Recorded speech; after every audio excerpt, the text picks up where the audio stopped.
One verse out of Scripture. It is from Paul's letter to the book of Philippians.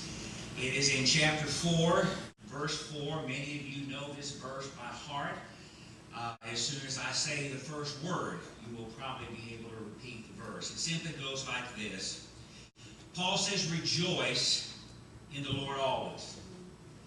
Again, I will say, rejoice."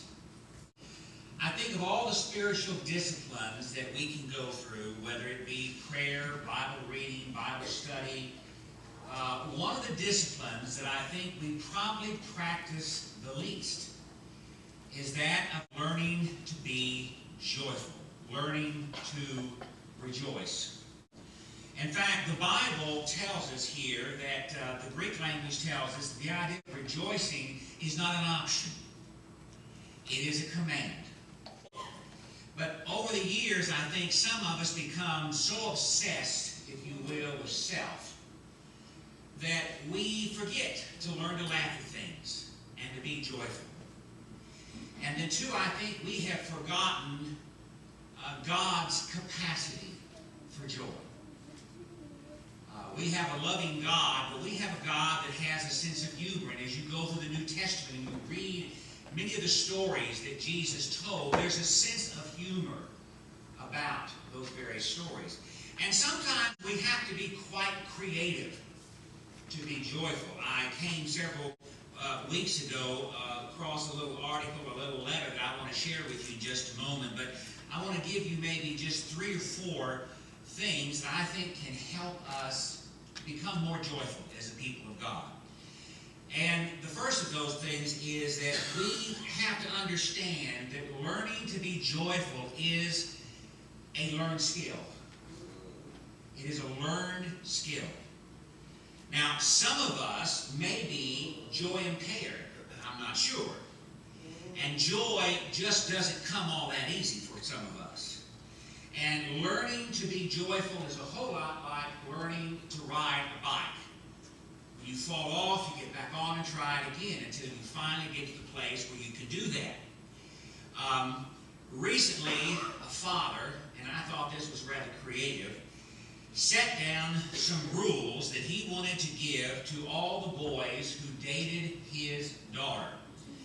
And this shows you how this father not only had the ability to be joyful, but he also had the ability to be creative in being joyful.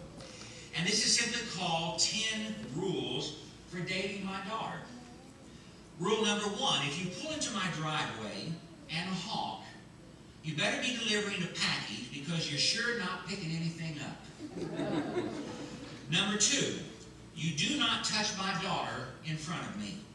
You may glance at her as long as you do not peer at anything below her neck. If you cannot keep your eyes or your hands off my daughter's body, I will remove them. Number 3, I'm aware it's considerably fashion for boys of your age to wear your trousers so loosely that they appear to be falling off of your hips. Please don't take this as an insult, but you and your friends are complete idiots. Still, I want to be fair and open-minded about this issue, so I propose a compromise. You may come to the door with your underwear showing and your pants 10 sizes too long, and I will not object. But in order to ensure that your clothes do in fact stay on, I will take my nail gun and fasten your pants in place. Number 4, I'm sure you've been told that in today's world, sex without using a barrier of some kind can kill you. Let me elaborate. When it comes to sex, I'm the barrier and I will kill you. Number 5, it's usually understood that in order for us to get to know each other, we should talk about sports, politics, and other issues of the day. Please do not do this. The only information I want from you is an indication of when you expect to have my daughter safely back in my house, and the only word I want to hear is early. Rule 6, I have no doubt you are a popular fellow with many opportunities to date other girls. That's fine with me as long as it's okay with my daughter. Otherwise, once you have gone out with my little girl, You will continue to date no one else but her until she's finished with you. If you make her cry, I'll make you cry. Rule 7. As you stand in my front hallway waiting for my daughter to appear, and more than an hour goes by, do not sigh and do not fidget. If you want to be on time for the movie, you should not be dating my daughter. My daughter is putting on her makeup, a process that takes longer than painting the Golden Gate Bridge. Instead of standing there doing nothing, why don't you do something useful and change oil in my car? Rule number 8. The following places are not appropriate for a date with my daughter. Places where there are beds, sofas, or anything softer than a wooden stool. Places where there are no parents, policemen, or nuns must always be in eyesight. Places where there is darkness, dancing, holding hands, or happiness, you don't do. Places where the ambient temperature is warm enough to induce my daughter to wear shorts, tank tops, midriffs, or t-shirts. No. She will be wearing overalls, a sweater, or a goose-down parka zipped up to her throat is best. Movies with a strong romantic theme are to be avoided. Movies that feature chainsaws are okay. Hockey games are okay. Older folks' homes are even better. Rule 9, do not lie to me. I may appear to be a pot-bellied, balding, middle-aged, dim-witted has-been, but on issues regarding my daughter, I am the all-knowing, merciless God of the universe. If I ask you where you're going with whom you have one chance to tell me the truth, the whole truth, and nothing but the truth. I have a shotgun, a shovel, and 5 acres behind the house. Don't mess with me. And here's the final one. Be afraid. Be very afraid. It takes very little for me to mistake the sound of your car in the driveway for a chopper coming in over a rice paddy near Hanoi. When my Agent Orange starts acting up and the voices in my head frequently tell me to clean the guns, as I wait for you to bring my daughter home, I want you to pull in the driveway, exit your car with both hands in plain sight, speak the perimeter password, announce in a clear voice you brought my daughter home safely and early, and then return to your car. There's no need for you to come inside. The camouflage face you see in the window is mine. You see, for some people, it just takes a little bit to learn how to be joyful and how to rejoice in life. Let me give you a second thing, and that is this. And I think this is something you all do every Sunday morning. You may not realize that. And that is we must practice the art of celebration. We must practice it. Let me share these words with you from the book of Nehemiah. The day is holy to the Lord your God. Do not mourn or weep. Go your way. Eat the fat and drink sweet wine, and send portions of them to those for whom nothing is prepared. For this day is holy to our Lord. And do not be grieved, for the joy of the Lord is your strength.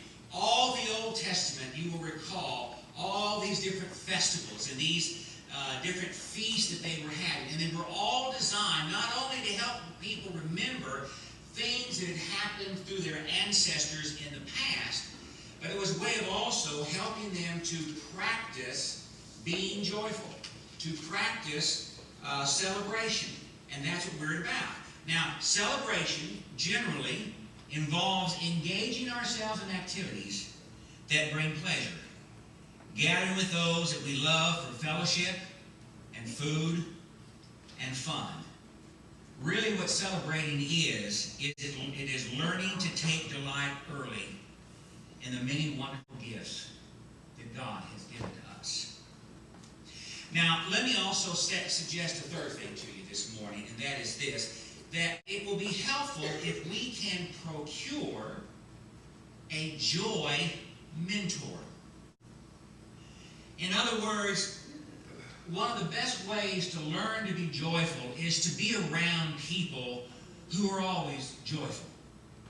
People whose lives are filled with celebration and happiness. Get around those people and listen to them and learn from them as they teach us to be more and more joyful. And believe it or not, some of the best teachers of joy are children. Because children have this unique ability by their very honesty to make us laugh. Here's a letter written from a little Boy Scout to his parents. And you can imagine he's very honest here. Listen to what he says. A Boy Scout named Cole wrote this letter to his parents. Dear Mom and Dad, our Scoutmaster told us to write our parents in case you saw the flood on television and you're worried. Only one of our tents and 2 sleeping bags got washed away.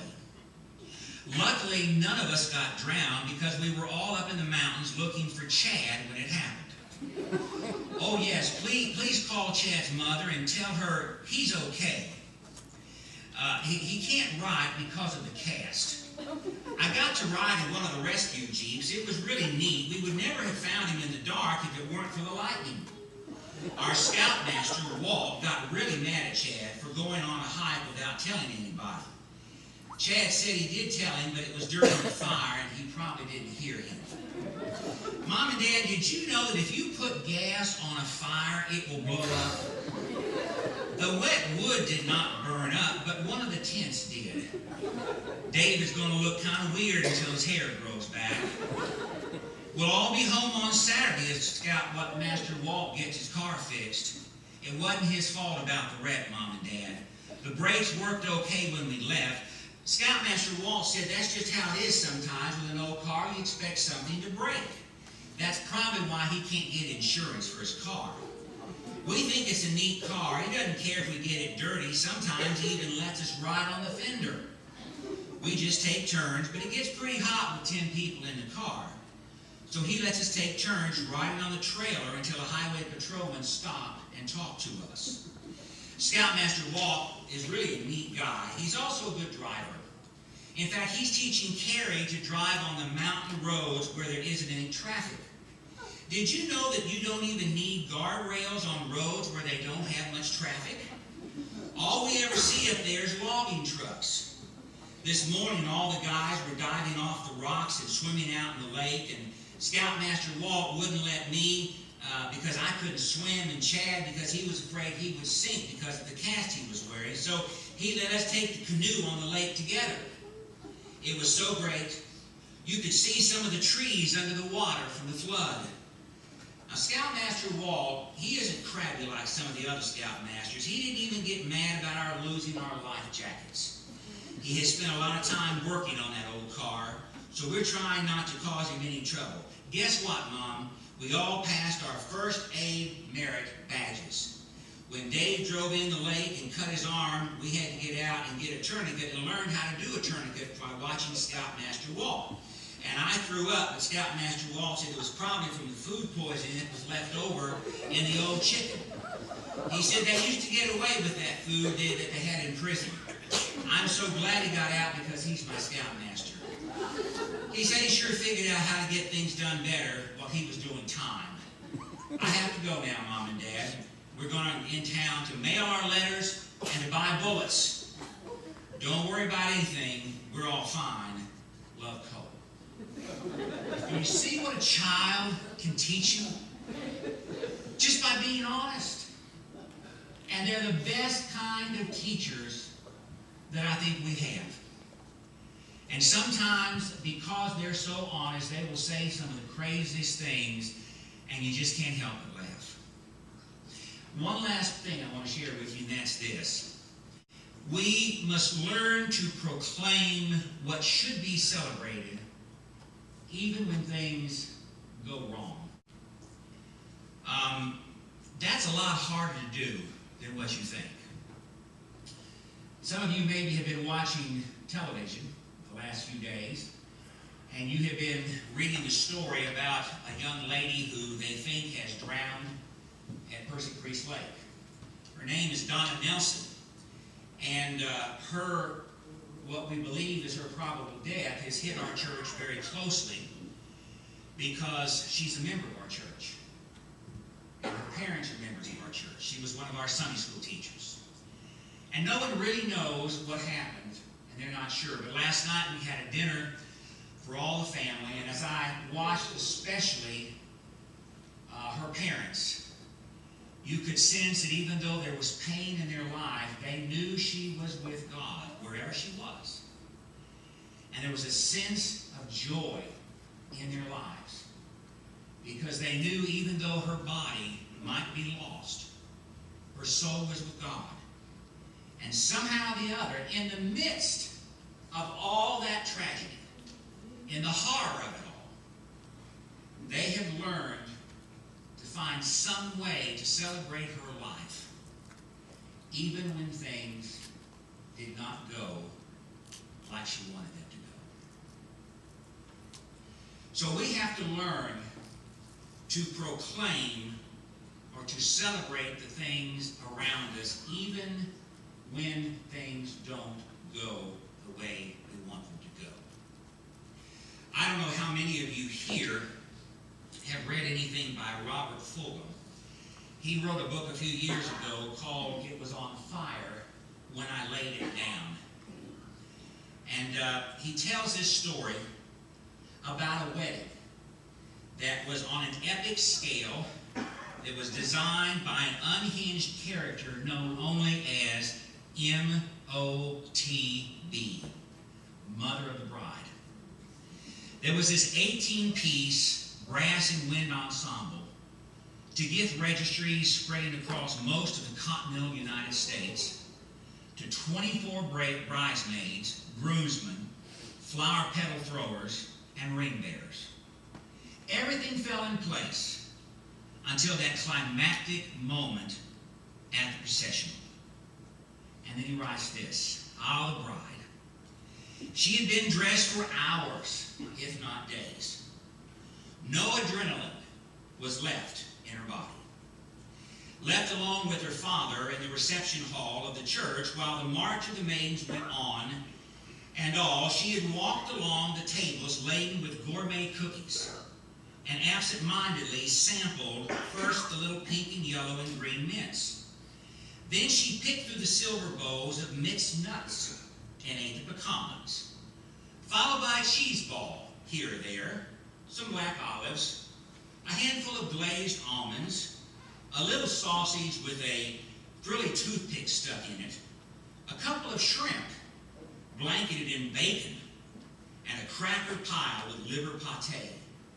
And then to wash it down, a glass of pink champagne, which her father gave to her, he said, to calm her nerves. What she noticed as the bride stood in the doorway was not her dress, but her face. It was pure white. For what was coming down the aisle that day was a living grenade with the pin pulled out. The bride threw up, just as she walked by her mother. And I don't mean a polite little burp that you put away with a handkerchief. And these are his words: she puked. There's just no nice word for it. I mean, she hosed the front of the chancel, hitting two bridesmaids, the groom, a ring bearer, and me. Only two people were seen smiling. One was the mother of the groom, and the other was the father of the bride.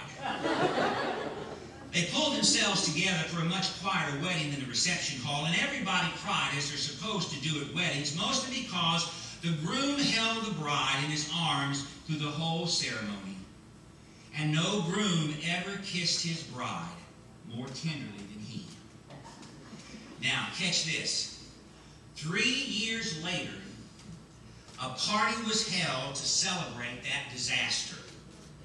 They watched the wedding on 3 TVs because apparently 3 video cameras filmed the event from 3 different angles. Now, who threw the party? The mother of the bride threw the party. And they were able to celebrate this disastrous event because ultimately the bride still got the groom. There are so many reasons for us today to be filled with joy. So many reasons.